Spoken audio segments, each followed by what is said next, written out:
अपने तारुफ करायो भाउ। गुलाम अली मरी पेट्रोल बिटूर मोहम्मद हसन जो पुट आहियां जेको आहियां सो ग़रीब मिसकिन माण्हू आहियां।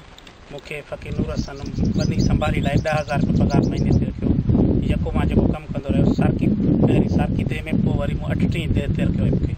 ऐं मुंहिंजो 12 महीननि जो पगार जेको आहे सो मूंखे हीअं ताईं कोन ॾिनो आहे हाणे। ऐं मुंहिंजो जेको हिसाबु किताबु जो बकाया आहे हीअं ताईं हाणे मां जंहिंमहिल वञा थो त मूंखे जवाबु ॾेई था छॾनि, को बि ॻाल्हाइण लाइ तयारु कोन्हे।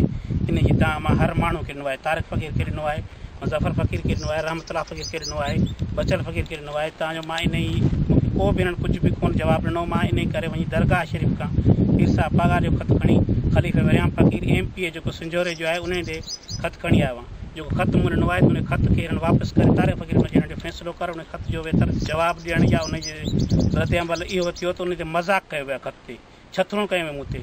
ऐं हींअर मां वञा थो मूंसां केरु ॻाल्हाए बि कोन थो, मां दर थींदो थो वठां उन्हनि खे तव्हां ॾींदो थो तव्हां वेतर मूं ते मज़ाक़ कनि था जेके बि हुननि जा माण्हू। जेको वञा थो उते चवंदा तूं वञी दरगाह ते ख़तु खणी आ, छा थियो आहे, कुझु बि कोन थियो आहे, जेको खपे जेको कर। हाणे मां हिन मीडिया जे ज़रिए तक़रीबन वस वारनि खे सभिनी खे ॿुधाइण बि चाहियां थो ऐं अपील बि कयां थो त मुंहिंजो हेल्प कयो वञे ऐं मुंहिंजो तदारुक कयो वञे।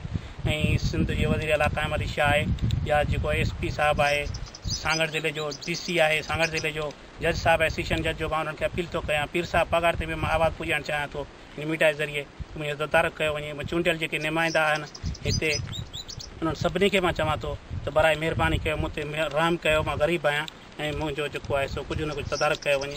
ऐं मूंखे जो हिसाबु 12 महीननि जो आहे तक़रीबन 1,20,000 थी थो वञे 10,000 रुपये हिसाब सां, ऐं उहो मूंखे कोन थो ॾिनो वञे। ऐं मुंहिंजो जेको बाक़ी हिसाबु किताबु आहे उहो बि कणक बि कोन था ॾियनि, कुझु बि कोन था ॾियनि। मां हीअं वेठो आहियां दाऊं कंदो थो असां।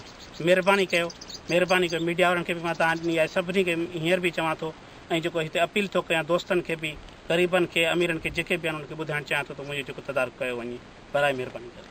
अच्छा, तव्हां हिन सॼे रास्ते में ॿुधायो कोन त तव्हांजो लेखो असल में हींअर कंहिं वटि आहे तव्हांजो? हींअर अली हसन फ़क़ीर वटि आहे जेको वरियाम फ़क़ीर जो भाइटो आहे। अच्छा, ऐं उन ॾे आहे हींअर जेको बनी संभाली उहो थो करे। हुननि जो मैनेजर आहे नवाब चंडो, जेको जेको आहे सो 2 नंबर माण्हू आहे, जेको आहे सो ग़रीबनि जे हक़ पामाल थो करे ईअं करे। ऐं मुंहिंजो बि हाणे उहो ठगी करे ऐं हाणे चए थो त माना जेको आहे सो असां हिनखे ॾेई छॾियो आहे, कुझु सॼो कूड़ आहे। मूं वटि सॼो क़ुर ते फ़ैसिलो करण लाइ तयारु आहियां।